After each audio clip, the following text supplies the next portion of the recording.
we just got to the gym and I am kind of peeking through what we're about to do for our strength session. Before we got here, I made rice cakes with almond butter, honey, and a banana and sprinkled granola on that. Typically, that's something that I would probably eat after the strength session before I go into my long run. But because I don't want food sitting in my stomach because it's really hot outside, I actually already ate that. I put it in a glass Tupperware like I was gonna bring it to the gym, but I looked at the clock and I realized it wasn't gonna be that long, less than 3 hours before my long run, so I went ahead and ate that. And then I made a protein shake, so I have protein and a quick carb that I will drink after my strength session before my run. So fueling is really important, and I don't want to crash during that run, but I also don't want to feel like I have this big food baby and be trying to shove down that food before I'm going out when it's super hot and muggy here in Ohio. We are starting with 4 sets of 6 back squat, 3-second negative, and a 1-second pause at the bottom, resting 2 minutes or more between sets, which is really important. Each set should be challenging, so adjust your weight accordingly. There is no percentage, there is no RPE in here. It's just that each set should be challenging, but you should be able to maintain the tempo, which is the key. And we talk a lot about that with our classes. So this will be the first day of a 12-week block. So we'll start off a little bit easier, working through some tempo to kind of build up some positioning before the weights get heavier. A lot of times we don't work off percentages as much, or at least we don't as much anymore.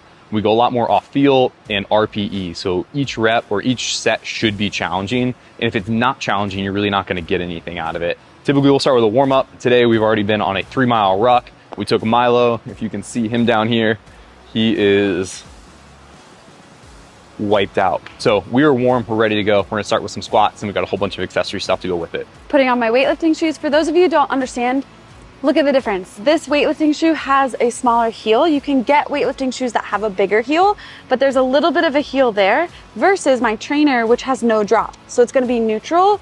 As you can see, there is a drop here, so it tapers down. That's gonna be really important because it helps us lift our heels slightly, which gets us into a better position for things such as a back squat. So if you have them, they are encouraged to help you be in a better position when we're working on strength work. I also love them because they are really flat to the floor, so I can feel the floor. They're a little bit more rigid, so there's absolutely no cushioning to them. And then they have this big strap that I can tighten, so my feet feel really snug, and I feel like I have a great foundation.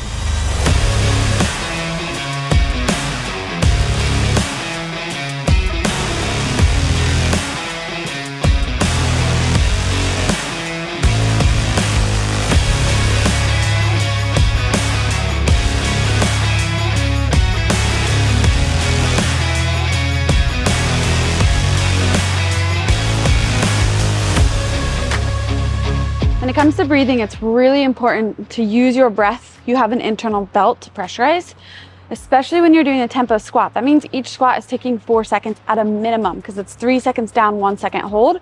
So I like to take my breath, pressurizing 360 degrees all the way around, and I'm holding all the way down, even in the bottom on that dead stop. Then as I think about pushing through the floor, I start my exhale. So when I get to the top, I can reset my breath for the next tempo rep. And that's gonna be really important, not rushing through these reps, because time under tension is what we're looking for. And just making sure that we keep that 360 degrees of pressure is gonna make your squats feel a lot stronger. Today's video is sponsored by Element. Not only does it taste amazing, but it has a perfectly science-backed formula that's gonna help you so you can stay hydrated and you don't cramp or experience fatigue during those workouts. It has 1,000 milligrams of sodium, 200 milligrams of potassium, and 60 milligrams of magnesium, which is a science-backed formula that's gonna help you feel and perform your best, especially when you're sweating. I always have one of these in my bags because I've noticed when I've added it to my water, my workouts go so much better. I feel like I can keep my focus, I don't cramp, I don't feel as tired, and I just don't feel as dehydrated. I can keep pushing through those workouts even when I'm hot and sweaty. It's perfect for anyone and everyone because there's no sugar, so it's everything you need and nothing you don't, and it doesn't have any of the crap. I have great news. Right now, Element is offering my subscribers, that's you guys, a free sample packet with any order. That's 8 single servings of these little packets so you can try out all of the flavors and even share with a salty friend. Get yours today at drinkelement.com/Christy Ermo. This deal is only available through my link, so make sure you guys click below, drinklmnt.com/Christy Ermo, KRISTIERAMO. Now, back to today's video.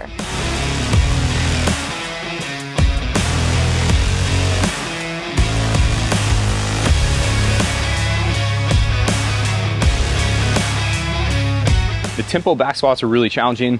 I was only at about like 50% of my 1 rep max back squat, but that descent for 6 reps definitely added up. We got some good mornings now, and a couple things to think about. You'll notice that Christy has the bar a little bit lower on her back, more like a low bar back squat, which is not how we normally squat. Typically we would squat in a high bar, but that helps lock your shoulders into a good position. So we're putting all of the workload on our posterior, and we don't have to worry about rounding our shoulders forward. So you guys will see she'll get a soft bend in her knees, and the main thing she's focusing on is pushing her hips back behind her. So we were loading up our glutes and our hamstrings, and then we were actively squeezing them to bring our chest back up. For the good morning, we actually want our chest facing the floor. We don't want to keep an upright chest. Our chest facing the floor means that we're in a good hinging position, and again, that we're putting the workload on our glutes and our hamstrings, which is what this exercise is targeting.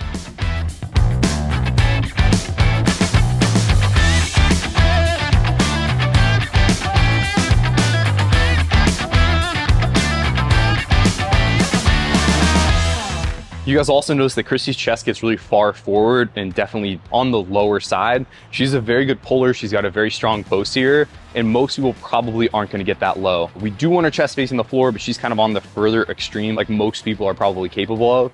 Something else to think about when you're coming back up, don't think about lifting your chest. You're literally thinking about squeezing your glutes so hard that your chest raises. Your chest raising is the byproduct of what's happening, not the thing that you're focusing on doing. All right, we're moving on to some accessory work. And we've got some front foot elevated ipsilateral split squats.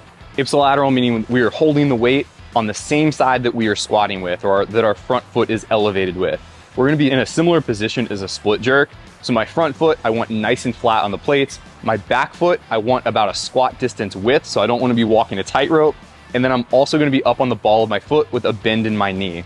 Dropping my hips down and a little bit forward on top of that front knee is probably gonna be the most comfortable for most of us. So what that's gonna look like, dumbbell again on the working leg that's on this front foot, decent stance, dropping.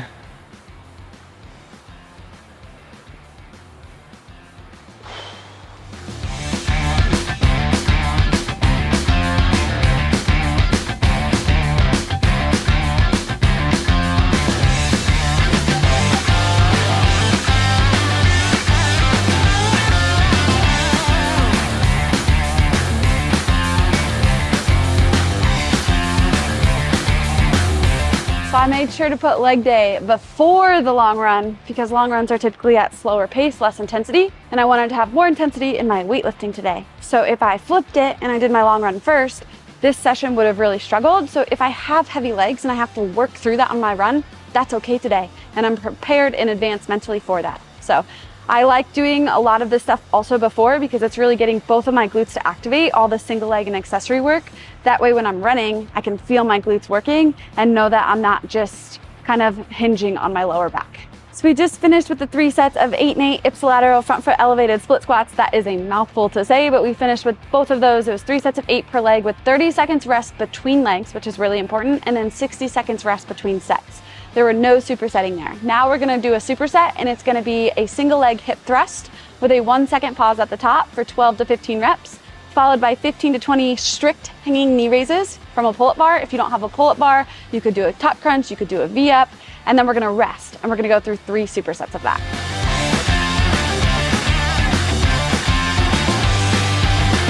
Woo! The pause makes this a whole lot spicier. You don't even need any weight. When I'm doing these, I like to think about keeping my hips square to the ceiling and really squeezing the glute that's working. By the end of that set of 12, I could barely get my hips all the way open. So instead of using a dumbbell or adding weight, I was focusing on adding 1 second pause at the top.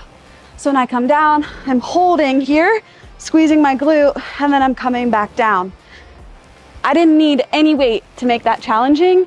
And sometimes when I add weight, I don't get my hips all the way open and I can't hold that pause. So you can do whichever one feels better for you, but body weight to me was the way to go. And I'm gonna superset that with core work. Don't skip the core work. We have core work in all sorts of fashions in all of our programs. It's so important for everything you do. We need a strong core to support all of our lifts. And also it feels good to have a strong core because a strong core always looks good. So make sure you make time for it. We build it in so you can't skip it. Never skip the core work.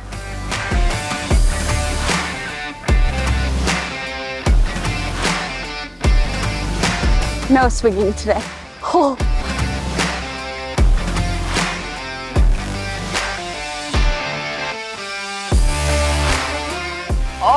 There we go. Okay, this is our couch stretch. So a couple things. Closer you are to the wall, the harder it's gonna be.